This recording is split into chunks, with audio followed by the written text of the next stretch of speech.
This is One-on-One.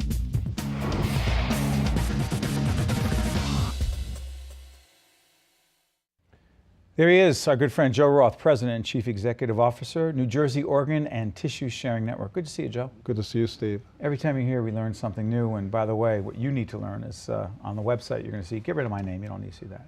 Steve Adubato, he's here all the time. But the network is going to be up there. And Joe, by the way, tell everyone when they go on the network why it's important and what they can do with it. Well, when you go on our website, Yeah. it's so that you can learn about organ donation, why it's so important, how many people are dying every day because they can't get a transplant, and how many people can be saved by one organ donor. 18 people die every day waiting for a transplant. 5,000 New Jersey residents, folks, 5,000 New Jersey residents waiting for transplants, okay? Yep.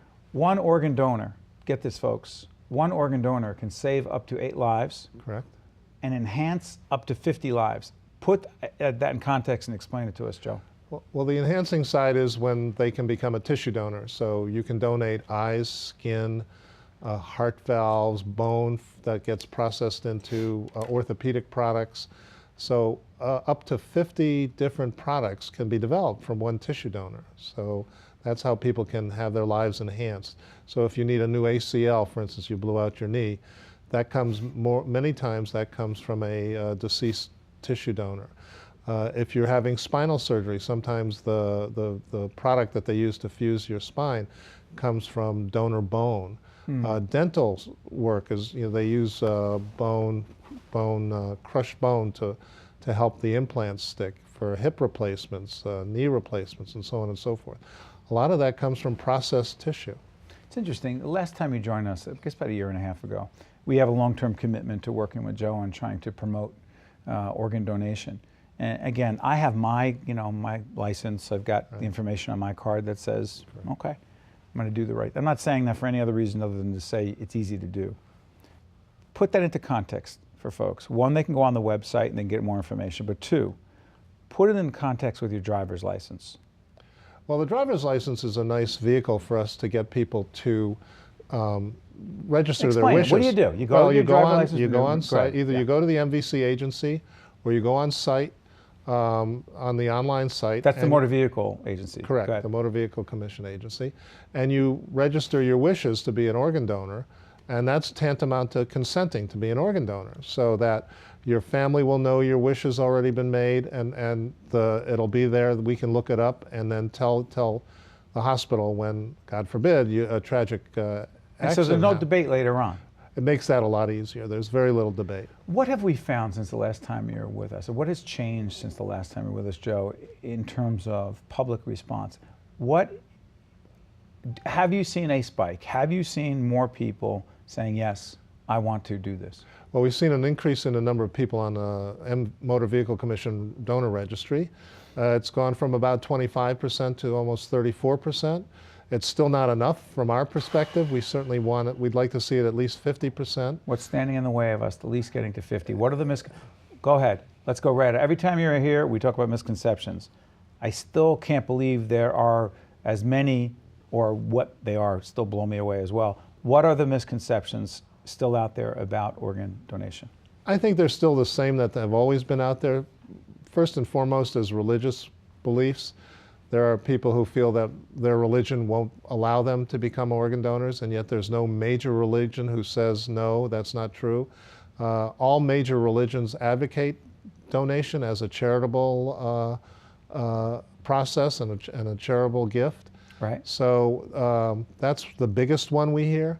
The others are some of the myths about urban legends, like going to a bar, meeting somebody, and the next thing you know, you wake up in a bathtub full of ice and your kidney's gone. That certainly doesn't happen.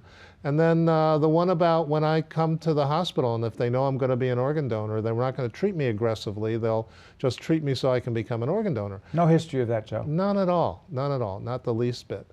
There's another legend about the wealthy can jump the list and get, if you're wealthy or you're a famous person, you can get special treatment on getting an organ, and that's not true either. Kelly Ripa, set this up for us. Kelly Ripa's doing a PSA. About organ donation and how it's a righteous thing with ABC's I think his name's Dr. Besser. Listen, all I know is if Kelly Ripa's doing it, it's a powerful message. You got a great messenger. Let's look at the Kelly Ripa PSA. You could be an organ donor. I can't donate my organs if I die. Yes, you can. It's against my religion. No. All major religions approve of donation as an act of charity. It's expensive. They'll charge my family. Not true. There's no cost to families of organ donors or tissue donors.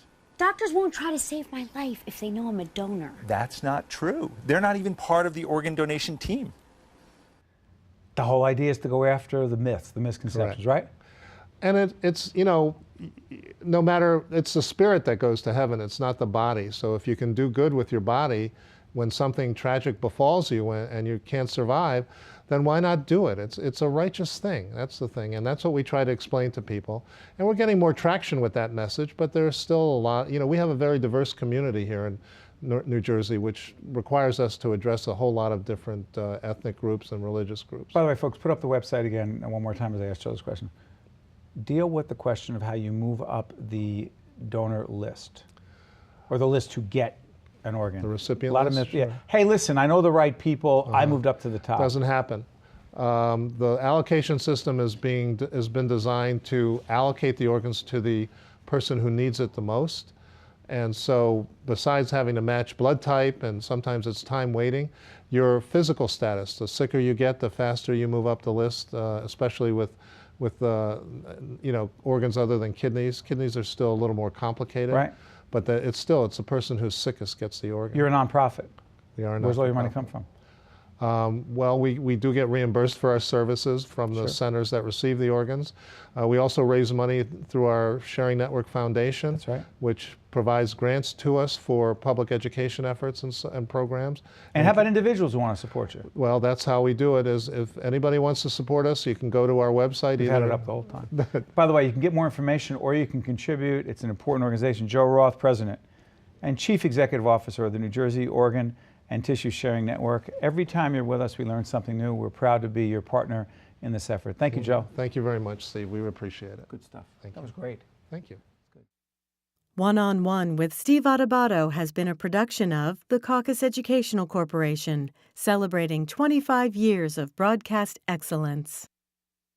Funding for this edition of One-on-One with Steve Adubato has been provided by Investors Bank, Cohn Resnick, providing accounting, tax, and advisory services for more than 90 years. The Russell Berry Foundation, Fedway Associates, Inc., PSE&G, committed to improving New Jersey's economy and strengthening its communities. New Jersey Manufacturers Insurance Group, auto insurance, homeowners insurance, and banking under the principle of stewardship. The law firm of Gibbons P.C. and by Health First New Jersey. Promotional support provided by the Star Ledger and NJ.com, Everything Jersey, and by NJ Biz, All Business, All New Jersey. Transportation provided by Airbrook Limousine, serving the metropolitan New York, New Jersey area. One-on-One with Steve Adubato has been produced in partnership with St. Joseph's Healthcare System.